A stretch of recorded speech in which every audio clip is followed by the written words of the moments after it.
and welcome back to the Lite Night. I'm your host, Olga Nesterova. Today has been one of those days that are tough to digest. I would describe it with just one word: anticipation. Anticipation of what's to come politically speaking, anticipation of the vaccine and the soaring numbers of the second wave of the pandemic. Where do we end up this week? Who knows? Concerning reports from the FBI in regards to alleged plans for further protests, uncertain plans for the vaccine rollout, and altogether, rather a desperate mood. We turn on the news, we get scared. We open social media and get angry. Well, thanks Shondaland and Bridgerton, and especially the episode 5. The sitting president of the United States got impeached for the second time in his term and for the first time in American history. Well, the weirdest thing is we considered it a success. Desperate times do indeed call for desperate measures. Let's talk about a few things that did happen today.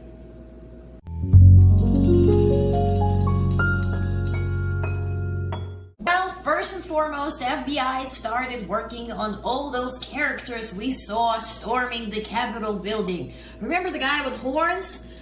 Well, he is in jail, and his mom complained that he doesn't get that organic diet. You know, he needs the organic diet. He doesn't feel good if he doesn't do it.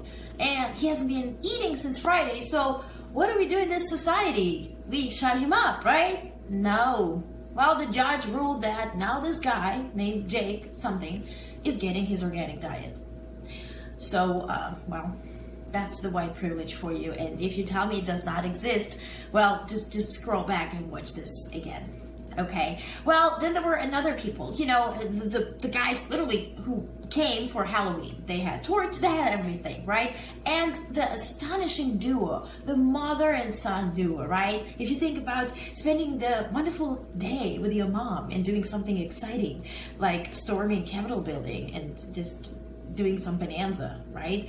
Well, they both are now in jail. Altogether, FBI started about 160 cases, and they announced it yesterday loud and proud that if you haven't heard the knock on your door but you were at the Capitol building, just expect it anytime and don't stock up the groceries, right?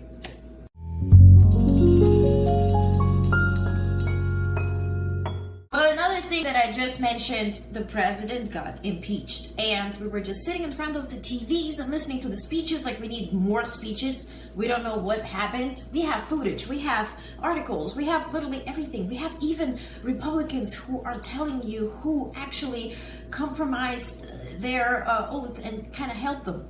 So, you know, just Google it, okay? And so he got impeached, and 10 Republicans joined the Democratic Party and, you know, and kind of helped that to happen. Of course, it goes back to Senate, and of course, we don't know what Mitch is going to do. And here is my message to Mitch. Let's face it, admitting mistakes is tough. And it takes all the guts to do it. You have your ego, you have your Republican Party, and so you make no changes. Well, you look to us like a blind driver on the other side of the road. Don't get killed, dude! Switch over! And then some are like, oh honey, look at them idiots coming all at us. Well, I'm out. Since she's out, U-turn, another U-turn. And so you make no changes, Mitch. So dear Republicans, define your purpose and switch the lane.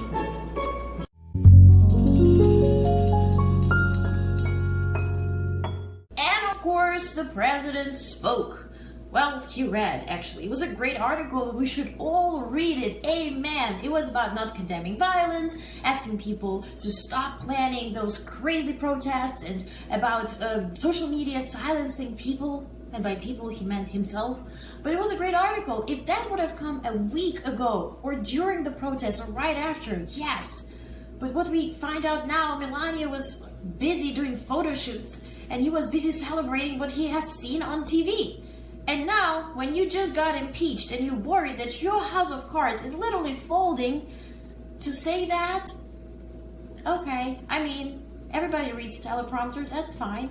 But you still did not concede, you still didn't call the President-elect Joe Biden,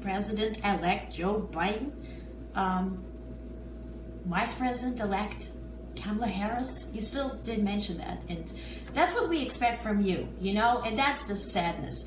But, you know, I really hope that Republicans will find their peace, will find their ground, because if you think about the Republican Party, the Lincoln times, it was very different, and people acted very, very different. And at this point, I wish the president, the leaving president, the best, because he needs it, and I thank him for, teaching us those moments, and it's harsh. And we learned so much during those 4 years about our country and about people who live in this country. And somehow we got united in a very weird, awkward way that I really don't want to experience anymore. But I wish him the best, and I wish all the Republicans the best. But at this point, you make the choices for you. So make the common sense great again. Please adopt it. Please build your opinion and see the mistakes that you've done. Just like in that funny video I just said, it's all fun and games until it's actually true. Think about the mistakes you've done. It's okay to choose wrong people. Think about dating life. How many people did you date that you thought, oh my God, was I drunk doing that? And you admit that, and you learn, and you advance, and you choose better people, and that's okay, And I'm still convinced that he didn't really expect to be a president in the first place, but that's another story. So what do you think about it? Comment, and please subscribe to this channel, because I can talk to you then more and better.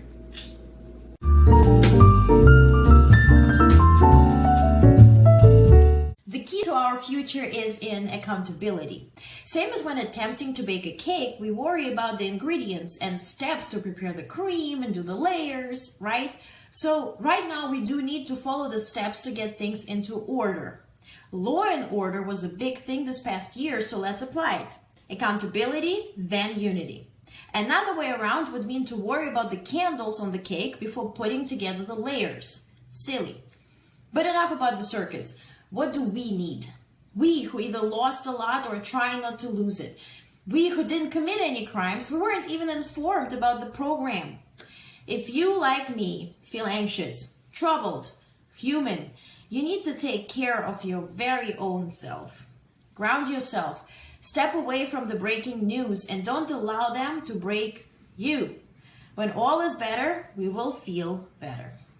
Thank you for watching Lite Night. Stay well.